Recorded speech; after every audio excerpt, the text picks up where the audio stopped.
And our home networks are now bumping up to speeds where we can transfer all of this digital media in between the devices. I just put an 802.11n technology into my house, and it's phenomenal. I mean, I have an old house. I didn't want to run all the cabling, so I just went with high-speed networking. Now, bringing them all together. What are these interrelationships? Now, if you look at the picture at the bottom, that's actual new product that was just released a couple weeks ago called Apple TV. What it allows you to do is it's a little box, about 1.5 inches thick, 8 inches square, that just sits on your TV. It plugs right into HD-capable television, and what it does is everything that's in your iTunes, and that's any TV show, movie, or music that you've purchased, or anything you've imported into the library. So I get a lot of stuff off YouTube and all those things. You can import it directly into your iTunes, or with a slight conversion, and then it stores with a hard drive right at your television wirelessly through your laptop. So I download all this stuff, throw it up to the television, and then you just play it through your HD television just whenever you want to watch it. Also, I don't have this yet. The wife has now officially said, you may buy this, but I'm still waiting to see what the next generation will have. What I do have right now, I just finished hooking up, was I have set up my home theater system with a wireless transmitter. So now on my laptop, I choose my home theater speakers, and I wirelessly through my home network broadcast all of my iTunes music to my home theater system, 7.1 surround sound, and I can blast the house however I want it. My 15-year-old loves this when we leave. You can see him. He gets comfy on the couch with his laptop as soon as we're walking out the door. You know he's going to blow the speakers as soon as we get out. But it makes it real nice you can set up a party mix when you've got friends over, and you control it from another room, and it's all controlled, nice, no wires, neat and clean. Now, that's just what we can do today. What are we going to be able to do in the future?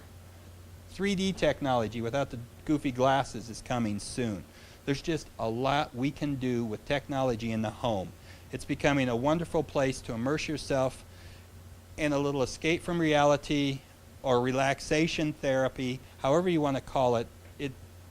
The technology is getting closer and closer to where you actually feel like you're there. And now I'll pass it on to Josh on home security. Hello, I'm Josh Norman. I'm going to talk about security in the home for that multimedia and wireless technology Eric and talked about. Now that wireless technology is so prevalent, I mean, you guys are using it in your coffee shops, you're using it in your home. You could be walking on campus down the sidewalk surfing the internet. The problem with that issue is the advent of wireless networks has drastically increased risk, and attacks are still on the rise despite increased spending in security. So you're walking. It doesn't happen so much when you're utilizing someone else's network, like a corporate network, or you're utilizing the school's network, but it's in the home. These manufacturers are manufacturing wireless routers so that the average Joe consumer, who is a dummy when it comes to security, can just plug it in and it works. He doesn't want to get it, and WEP is enabled, and he's like, what's going on here? He's confused, he's calling customer service. That costs the company money. So you've got all these unsecured wireless networks everywhere. People are using them for their multimedia and all of their communications access. And anybody with a tin can and a wireless NIC can drive up in their car and gain access to their network. I mean, it's just a very scary thing. And people just aren't aware. Most users are unconcerned or unaware of risks, and most users take no action to use existing security. So a lot of people, they're thinking, when you're talking mobile technology, maybe you're surfing the net on the internet, you're not really thinking about, well, I'm putting in these passwords, or somebody may be using a keylogger. People are just oblivious. I mean, they are just completely unaware of the security threats that are out there. And that's the scariest part about it. just like I talked about, you have a tin can and a mobile NIC, and next thing you know, somebody's got your password to your bank account on bankofamerica.com, and they're filtering out your funds. And next thing you know, you go to your bank account the next day, $0 balance. How did that happen? Well, you didn't employ wireless security.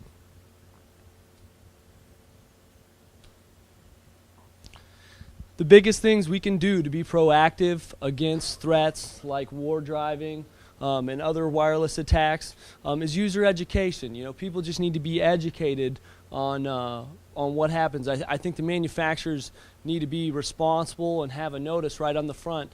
You know, when you open up that wireless router or you get that wireless NIC, it says wireless security does not come default enabled. Security by design and not an afterthought. It needs to be built in. You know, ease of use is important, but we need to take a bigger stance that as a people we want security to be built in. Data encryption. This is what keeps your data from being taken by a malicious user. Mobile WEP is a great example of a fail-safe. What WEP is it's an acronym for Wireless Encryption Protocol. It's a logarithm that all your data is set at little ones and zeros.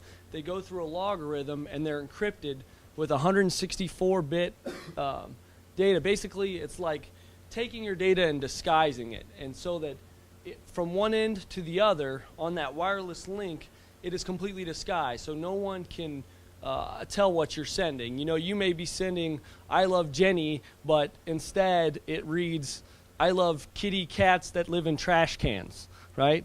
So it's completely unintelligible to the person who's trying to intercept the data. Okay, and you may not have to worry about this cat burglar here with wireless encryption, but that is just it. You know, you don't have to hold the cat at gunpoint. The person can be right outside your house. They don't even have to get inside your house. That cat is outside just with his laptop and his wireless NIC, just taking your data. Wireless technology is an irresistible lure, but security must become foremost. Thank you.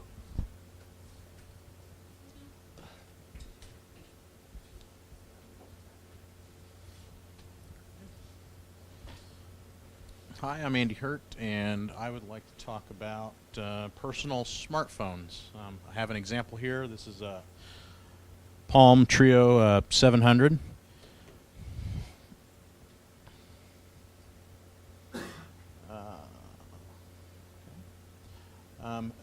Just a brief history, and I'm not talking about cell phones in general, but just the convergence, the level of convergence we're seeing is an extremely recent feature on the technology landscape. Even probably most of you can remember, even maybe as recent as 5 years ago, not having SMS, text messaging services on your phone, not having internet access, things of that nature. I mean, now we've got cameras on them, even video recording, lots of ways to communicate and share, and that's a very, very recent addition to our today's mobile devices. Like I've mentioned here, everything but the kitchen sink, really. So here's an example similar to mine. This is a new device coming out. In case you can't tell, we're Apple fans. This is the Apple iPhone. This is just one of many. Again, like I said, there's every vendor now has their flagship models. Again, with Palm and the Trio, Motorola has the Q, Apple with the iPhone, and they're on the rise. It's almost impossible today to buy just a very generic phone that does only phone calls.